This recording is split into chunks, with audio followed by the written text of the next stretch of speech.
is a huge national security concern. I can't think of a potentially more powerful propaganda tool. Propaganda tool? Did he just say propaganda tool? I'm sorry, sir. I thought the national security threat was in terms of data collection. Here are some fun facts. Instagram, Facebook, Google, DoorDash, and Airbnb all collect more data than TikTok. TikTok has contributed more than $24 billion to U.S. gross domestic product and more than 224,000 jobs to the U.S. economy. Mind you, as of January 15th, the United States is over $36.2 trillion in debt. There are over 1.3 million creators that operate their businesses on TikTok. In less than 24 hours, 3.4 million American citizens volunteered their data to an actual Chinese communist app in protest of their own government. TikTok is not a publicly shared company. Meta is a publicly shared company. Members of Congress who voted on the TikTok ban are invested in Meta stock.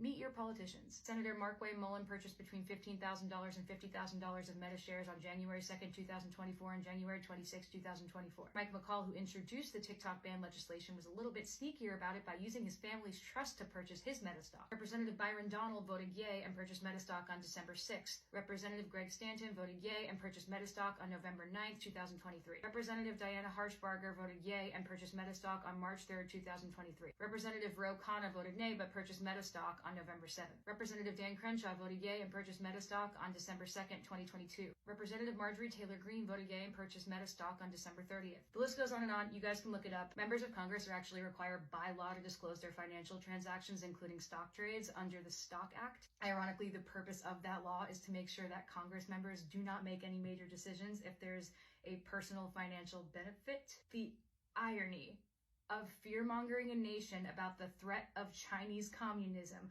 by stripping them of their jobs, freedom of information, freedom of speech, freedom of open communication, freedom of discourse, and right to discern propaganda is wild. All while one publicly shared corporation that is notorious for controlling propaganda to literally puppeteer elections by unethically collecting our data lobbies Congress to vote on a ban to continue to monopolize where we receive all of our information. And the Congress members who voted for this monopoly were legally allowed to have shares in the stock! But it's totally normal the CIA lizard dumped $7 million into pushing this ban through because he went on Joe Rogan and talked about jujitsu. As for me, I was a broke singer-songwriter trying to make it in the music industry, and now I am one of those 1.3 million creators that can put food on the table because of TikTok. It provided me with the first equal opportunity platform to show my songs to the whole world. I didn't need to be Instagram famous. I didn't need to be some celebrity's kid. I didn't need to have a lot of money. I just needed to post a video of myself singing to my 140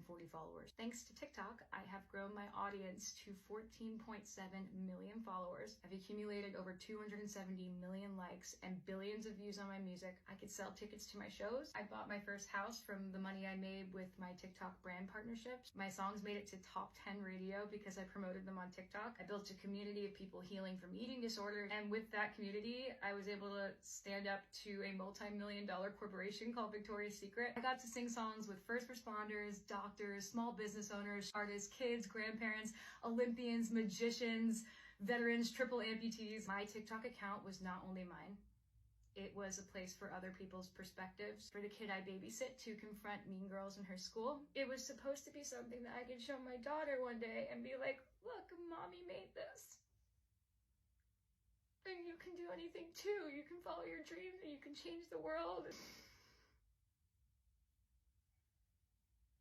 This just feels so icky.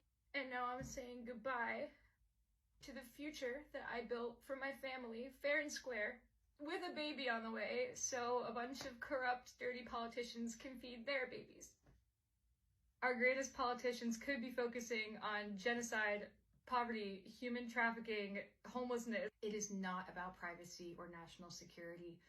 It is all about control. China doesn't want to spy on people pooping while they watch a Get Ready With Me. The government doesn't even hate TikTok. In fact, most of the Congress members that voted to ban TikTok are actually on TikTok, as are all their spouses and children. What the government hates is losing money out of their own pockets. The government hates losing control of the information we receive. And most importantly, the government hates when we talk to each other. TikTok is a huge